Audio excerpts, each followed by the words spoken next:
more staff," the optician told me. It was a Friday morning. The relatively small optical gallery was already bursting with people at 9 a.m. There were only 4 chairs to hold waiting patients. The client was awaiting a new building that was still a year away. They had little room for more staff. "Why are these people here?" I asked. "Well, 2 are here for adjustments and 3 are waiting to pick up their new eyewear," I was told. What to do? Digging a bit deeper into the operation, I reviewed the frame lines that the practice was carrying. As a farming community, their chosen brands were conservative and at the lower end from a pricing perspective. One would have been hard-pressed to spend more than $200 on a frame. Upon discussion with the optician manager, I learned that the practice positioned themselves as being very value-oriented. Indeed, a recent patient satisfaction survey that we had completed for the practice showed that patients rated price as the number 4 most important aspect of the practice. Historical records demonstrated that about 20% of the patients that came into the optical were there for an adjustment or warranty issue. This non-revenue generating activity was sucking up patient care time. Worse, the fact that the patient had to drive to town, take up their valuable time for what seemed to be frequent quality challenges was a brand killer. In a follow-on meeting with the owner and optician, we discussed the perceived staffing challenge. "We need more staff to handle the volume of activity, but we don't have any room for them," the owner reinforced. "What should we do?" he asked. The solution was clear to me. "Stop selling crap," I explained. Well, the rest of the story goes like this. Practice changed out their frame lines to increase the quality of their offerings. The number of adjustment interactions dropped like a rock. The demand for staff dissipated. The average revenue per eyewear sale went up by $100. And by the way, in a follow-on satisfaction survey, the importance of price dropped from 4 to 7, in spite of a huge increase in per patient revenue. Why? Because in the absence of anything else, price prevails.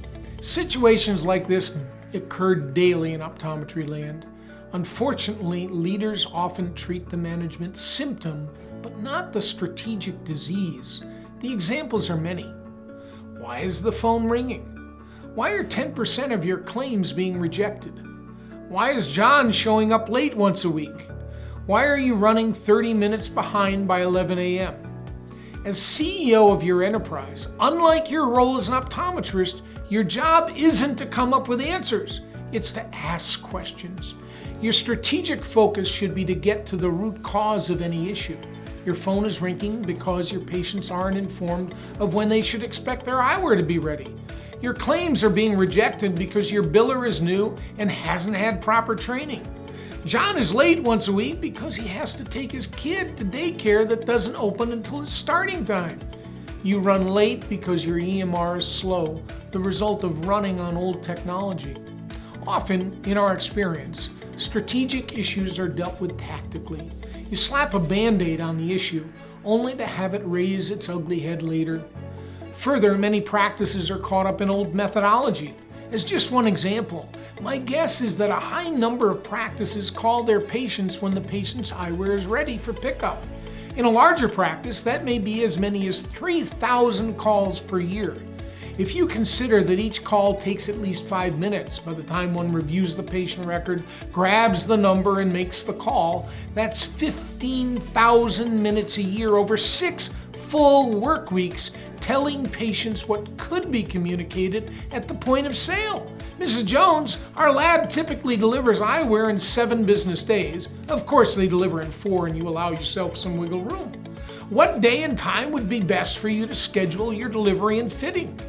With this method, you then manage only the exceptions, contacting the patient to reschedule the delivery if their eyewear isn't received by the day before their delivery appointment.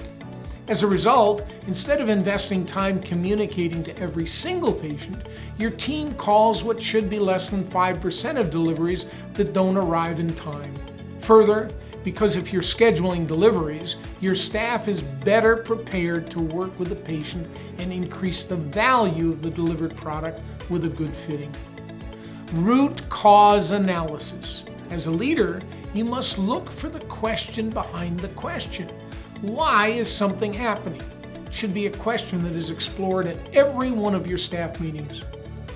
Our insight at Cleinman Performance Partners is the result of thousands of client interactions and the wisdom that results from sharing at Cleinman Performance Network meetings. Want to jumpstart your practice and your team to a higher level of performance and improved wealth building? Give us a call today for a no-obligation exploration.